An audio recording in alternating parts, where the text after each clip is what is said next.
Importing products to your Ecwid store is straightforward, allowing you to quickly build your online catalog.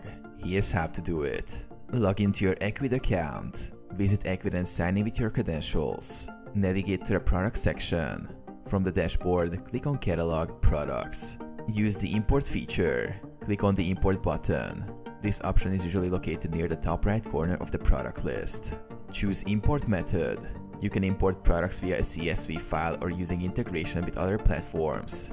For CSV, you will need to prepare a file containing product details like name, price, SKU, and description. Download the sample CSV. If you're unfamiliar with the required format, download the sample CSV from the Import section. This file provides a template for organizing your product information. Upload the CSV file. Once your file is ready, click on Choose File, select your CSV, and then click Upload.